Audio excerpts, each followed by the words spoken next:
We're back.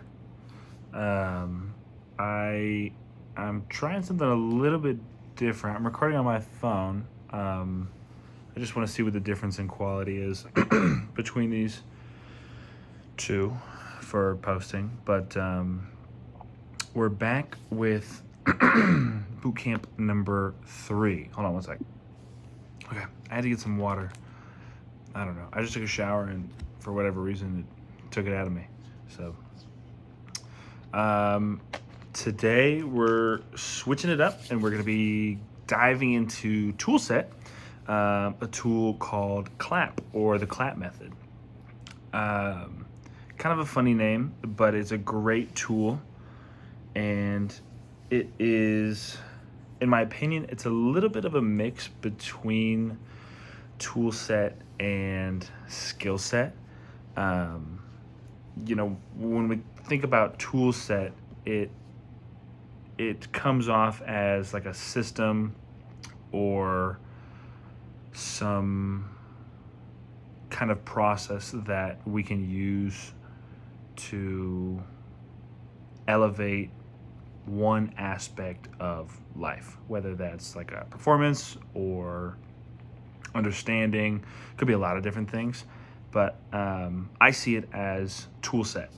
So we've done a couple other ones. Like I said, we're going to be going back and forth between these, but tool set today, and we're going to talk about the C.L.A.P method. So what is C.L.A.P?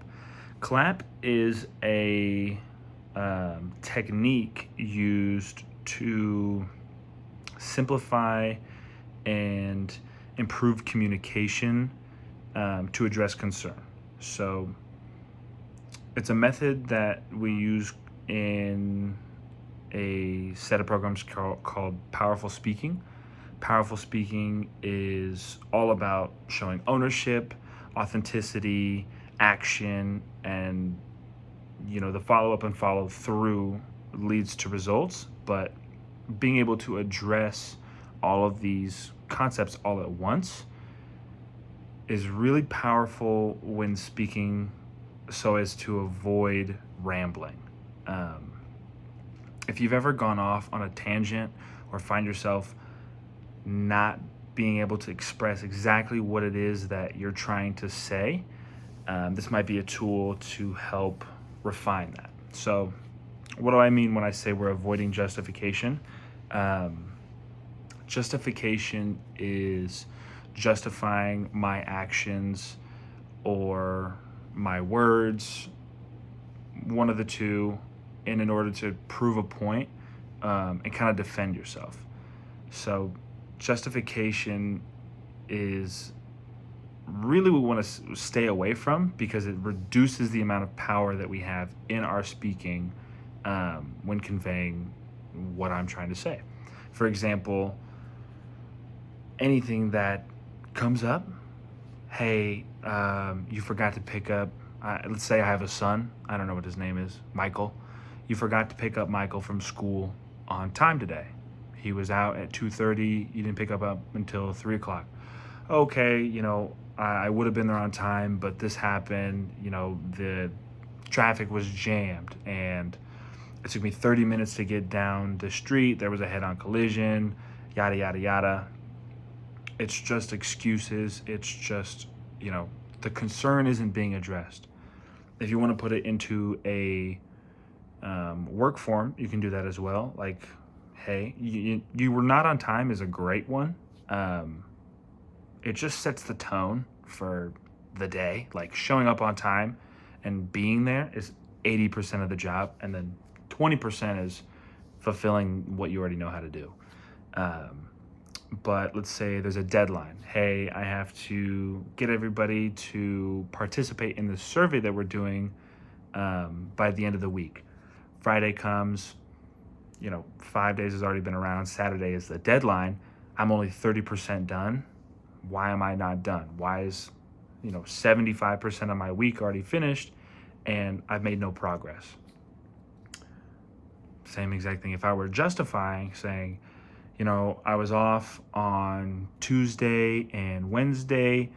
Thursday I came in late to try and cut hours.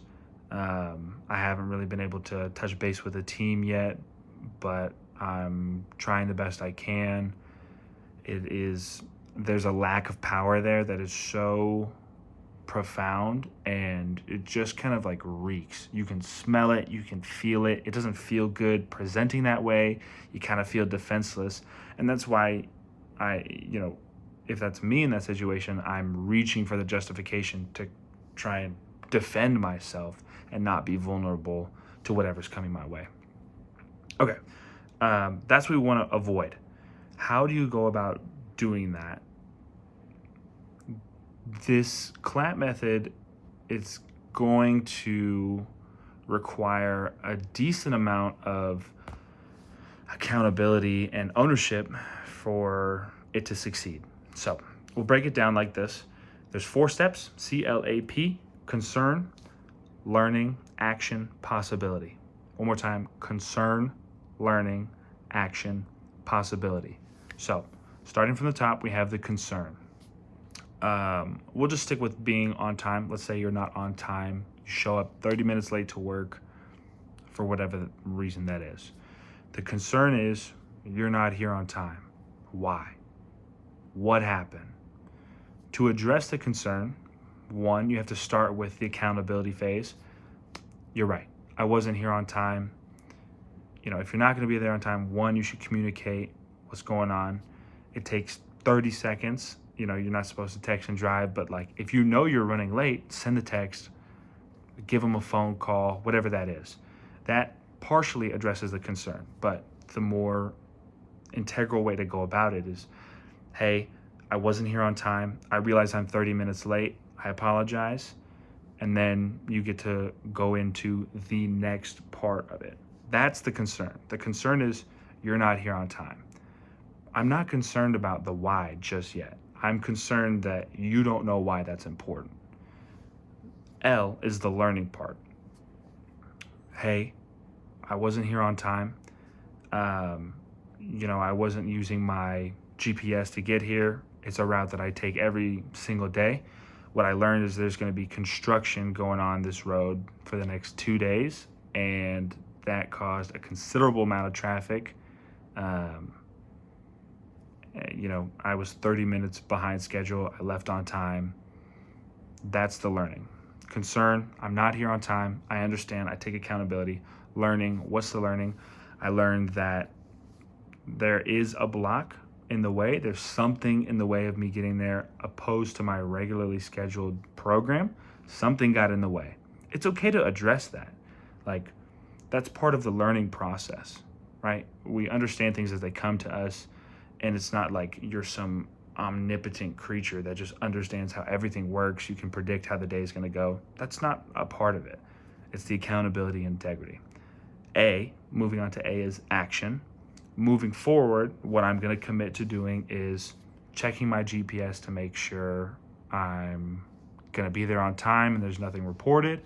Or, there's a ton of other things that you can do. The A is, if I know I'm going to be late, I will send text, hey, I'm going to be late. This is what got in the way. This is what it looks like. You can expect me at this time.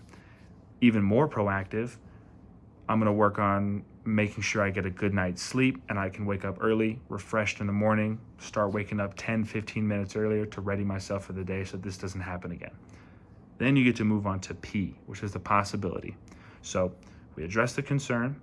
We address what we learned from this. We address what we're going to do. And that really, these first 3 steps are more important than the P, with the P being possibility. The possibility is I show up on time and you can rely on me and I'm a reliable person, or whatever that is. If it's Michael who's left at school, the possibility is Michael doesn't have to sit there wondering where his parent is for 30 minutes. Like, there's a lot of reasons why all these things can go wrong. It's really about how can I break this down so that I'm addressing the concern, I'm showing that I'm understanding where the breakdown is, and that I'm committed to moving forward in a positive direction, more proactive, bettering myself by addressing it here and now. So, concern, You know what? I wasn't here. Things happen, right? Learning. What did I learn from that situation? A, actions. What am I going to do moving forward? Not what am I going to try to do, not things that could work. What am I going to do that is going to make this different next time so this does not happen again? P, the possibility. The possibility. It is important. I think the first three steps are more important, but the possibility also shows like proactively thinking and a positive mindset, and that you're willing and able and looking forward to change things so that this doesn't happen again. A lot of times this technique is used when you're being challenged. So when a question comes your way that kind of challenges your actions or words or your integrity based on the things that we can observe or I can observe. I deal with it a lot at a managerial level, not so much at a personal level. I'm kind of closed off. I have a really small circle and am not inviting a whole lot of variables in there. I like to rely on myself. I do reach out and, interact when needed or when I feel like I could use support, but I deal with it a lot on a managerial level. When I see that the concern isn't being met and that this method isn't being used, it kind of invites this inner monologue of like, okay, why is this person not understanding why this is important? And we want to avoid that at all points in time. So think about how you can use C.L.A.P in a daily circumstance. It's not just something you can use at work. You can use it, in school, with your significant other, to your parents, like literally to anybody.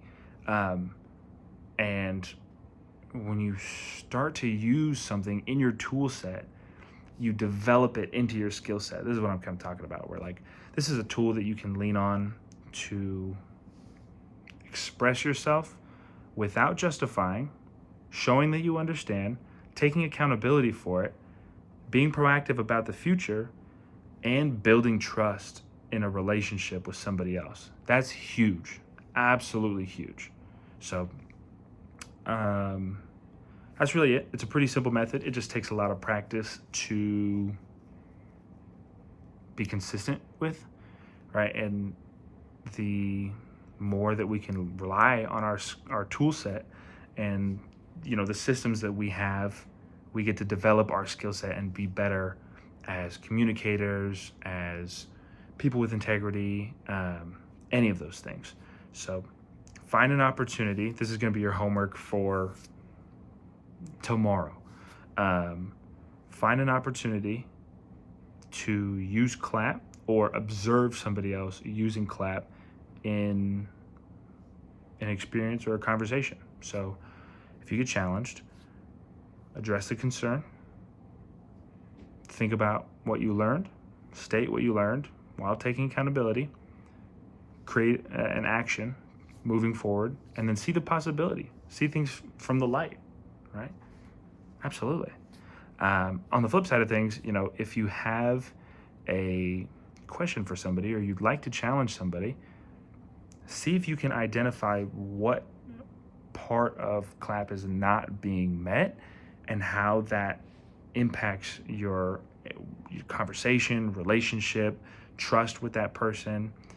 And it is not something to teach and preach if you don't understand how to use it and you don't practice using it to the point where you're comfortable saying, okay, I have integrity with this concept and I use this and I know how to use it. Let me try and enroll you in using this to better yourself. It's great to do that. It's got to start from within. So that's your homework. Get to clapping, and yeah, let me know how it goes.